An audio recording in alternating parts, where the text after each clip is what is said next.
ACB આ નામ સાંભળતાની સાથે જ લાંચિયા કર્મચારીઓમાં ફફડાટ જોવા મળે છે, જેનું પૂરું નામ છે લાંચ રૂશ્વત વિરોધી કચેરી.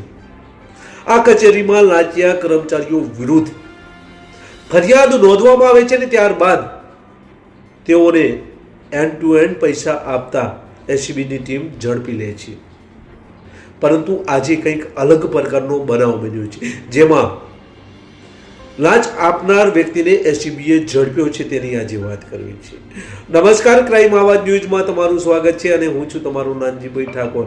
આમ તો એસીબી દ્વારા લાંચિયા કર્મચારીઓ વિરુદ્ધ છટકું ગોઠવવામાં આવે છે અને લાંચિયા કર્મચારીઓને પૈસા લેતા એસીબી રંગે હાથ ઝડપતા હોય છે. આ બનાવો સમગ્ર ગુજરાતમાં શમશેરસિંહ ડાયરેક્ટર હતા ત્યારે વધુ પ્રમાણમાં જોવા મળ્યા હતા અને વધુ પ્રમાણમાં આવા ભ્રષ્ટ કર્મચારીઓ હાલ જેલની હવા ખાઈ રહ્યા છે. તેવામાં ગોધરાનો આ બનાવ છે. ગોધરાના આ બનાવમાં બાબુભાઈ સોલંકી કરીને જેઓ કોઈ સરકારી કર્મચારી હતા અને તેમને નોકરીમાંથી છૂટા કરવામાં આવ્યા હતા અને આ કેસ ગોધરા કોર્ટમાં ચાલી રહ્યો હતો. આગામી મુદત છે તેવામાં આ બાબુભાઈ સોલંકી જજને લાંચ આપવાના પ્રયાસ કરે છે અને આ પ્રયાસમાં તેઓ ફસાય છે. બાબુભાઈ સોલંકીનો આ કેસ ગોધરા કોર્ટમાં ચાલુ છે. આગામી મુદતમાં તેમનું જજમેન્ટ આવે તેવી શક્યતાઓ તેમને લાગતી હતી. તેવામાં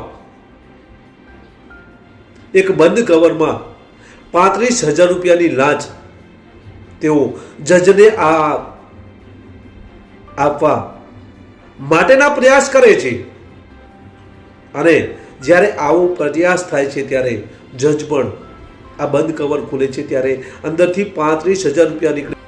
ગોધરાની આ ચાલુ કોર્ટ છે.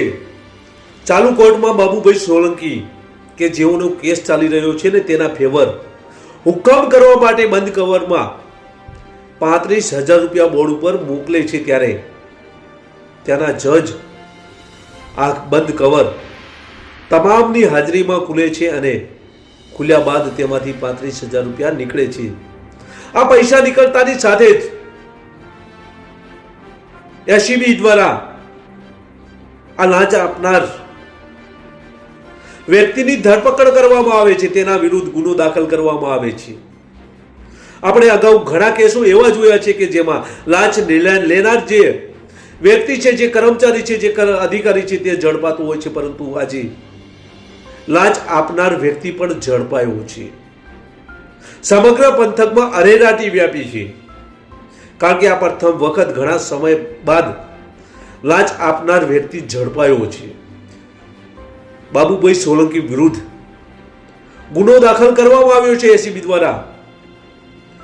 જેમ લાંચ લેનાર વ્યક્તિ ગુનેગાર હોય છે એટલો જ આ આપનાર પણ વ્યક્તિ ગુનેગાર હોય છે. આ તમામ કલમો આ બાબુભાઈ સોલંકી સામે લાગી છે અને તેમની ધરપકડ કરવામાં આવી છે. બસ જ. જો તમે અમારી ચેનલમાં નવા છો અને આવા જ લેટેસ્ટ ન્યૂઝ જોવા માંગો છો તો અમારી ચેનલને અત્યારે સબસ્ક્રાઇબ કરો, જેથી આવનાર લેટેસ્ટ ન્યૂઝ તમારા સુધી પહોંચી શકે. નમસ્કાર.